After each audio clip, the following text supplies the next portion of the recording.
মেষ রাশি। মেষ রাশি 30শে মার্চ থেকে সাড়ে সাতি শুরু হচ্ছে। তা 30শে মার্চ যখন সাড়ে সাতি শুরু হবে সেই নিয়ে অনেকের অনেক চিন্তা থাকে। সাড়ে সাতি নিয়ে চিন্তা ভাবনা করার কিছু নেই। সাড়ে সাতি হচ্ছে শনিদেবের একটা বিচারের পিরিয়ড, বিচারের সময়। যে সময় সমস্ত জাতক জাতিকারা আপনারা জানতে পারবেন, বুঝতে পারবেন কোনটা ঠিক, কোনটা ঠিক নয়, কোন মানুষগুলো ঠিক, কোন মানুষগুলো ঠিক নয়, কারা কেমনভাবে আপনাদের সামনে আছে এবং সেইটাই আপনাদের সামনে খুলে যায়। তা মেষ রাশির ক্ষেত্রে কয়েকটা জিনিস একটু ভালোই হবে, কয়েকটা জিনিস একটু লক্ষ্য করে রাখলে। আর ছখানা ভালো ভালো জিনিস মেষ রাশির ঘটবে। এই পরিপ্রেক্ষিতে বলি, 1995 সালের 2 জুন শনিদেবের সাড়ে সাতি লেগেছিল মেষ রাশিতে। তার 30 বছর পরে আবার 2025 সালে 30শে মার্চ সাড়ে সাতি লাগবে মেষ রাশির। এর পরিপ্রেক্ষিতে অ্যাকর্ডিং টু চার্ট অনুযায়ী, জন্ম ছক অনুযায়ী দেখতে হবে যে আমাদের প্রত্যেক জাতক জাতিকারই কিন্তু সাড়ে সাতি লাগে, সবারই লেগেছিল। তা এই সময় কি মনে হবে না, এই সময় মনে হবে যে চাকরি বা যে কর্ম বা যে ব্যবসা করছেন সঙ্গে সঙ্গে মনে হবে ছেড়ে দিই। যে কোনোভাবে মনে হবে যে ছেড়ে নতুন কিছু শুরু করি, বা একটা চেঞ্জের মনোভাব আসবে, পরিবর্তনের মনোভাব। কিন্তু এই পরিবর্তনের মনোভাব সেটা ভালো হবে না ভালো হবে না সেইটা দেখতে হবে তার জন্মছক বিচার করে। ওভারঅল দেখা যায় এটা কিন্তু ইন জেনারেল খুবই ভালো।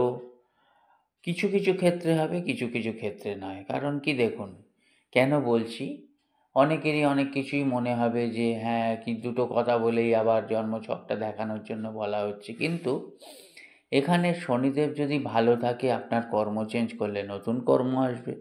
শনিদেব যদি ভালো না থাকে জন্মকালীন, তাহলে কিন্তু কর্ম চেঞ্জ করলে আর কর্ম আসবেই না। সেই কারণেই দেখানোর দরকার আছে। এদিক দিয়ে বলি যে আপনারা যে প্রোফাইলে আছেন সেই প্রোফাইলে কিন্তু আপনারা থাকবেন না, উন্নতি হবে। উন্নতি হবে, ইম্পোর্ট এক্সপোর্ট বিজনেস যারা করছেন তাদের উন্নতি হবে, স্পিরিচুয়াল ট্রাভেল হবে আপনাদের, এবং ফ্যামিলির যে হেলথ প্রবলেম সেই হেলথ প্রবলেমের ওপর একটুখানি আপনারা মন দেবেন। তা পার্টনারের হেলথ যে জায়গায় আছে সেই জায়গা থেকে কিন্তু একটু মন দিতে হবে। অল্পতেই একটু ডাক্তার দেখিয়ে নেবেন। আর যেটা দেখা যাচ্ছে ব্যাংক ব্যালেন্স কিন্তু হবে, ব্যাংক ব্যালেন্স হবেও, এবং কিছু কিছু সময় ইমোশনালি ব্যাংক ব্যালেন্স কিন্তু বেরিয়ে যাবে, সেটা সাবধান থাকবেন। লাভ রিলেশনের দিক দিয়ে খুব ভালো সময় চলছে। তথাপি যাদের দেখবেন মিসআন্ডারস্ট্যান্ডিং, তাদের কিন্তু ওই পঞ্চমপতি এবং শনিদেবের পজিশন দেখতে হবে। সাড়ে সাতি কিন্তু খুব ভালো ফল দেবে। সাড়ে সাতি খুব ভালো ফল দেবার জন্যই কিন্তু মেষ রাশির চলছে। এবারে ধরুন পশ্চিম দিক বাস্তুর যদি ড্যামেজ হয়, শনিদেব যদি ভালো অবস্থায় না থাকে, আপনাদের যদি কৃতকর্মর যদি সেরকম ভালো না হয়ে থাকে, তাহলে কিন্তু এই বিচারের ফলে তারতম্য ঘটবে। বিশদভাবে জানতে আমার যে নাম্বার আছে সেই নাম্বারে আপনারা যোগাযোগ করবেন। অনলাইন অফলাইন দুভাবেই কনসালটেন্সি করতে পারবেন। অ্যাস্ট্রোলজি শিখতে চাইলে শিখতে পারেন, শিক্ষান্তে সার্টিফিকেট দেওয়া হয়। ভালো থাকবেন। অ্যাস্ট্রোভাইভ চ্যানেল দেখতে থাকুন। ভালো থাকুন। নমস্কার, ধন্যবাদ।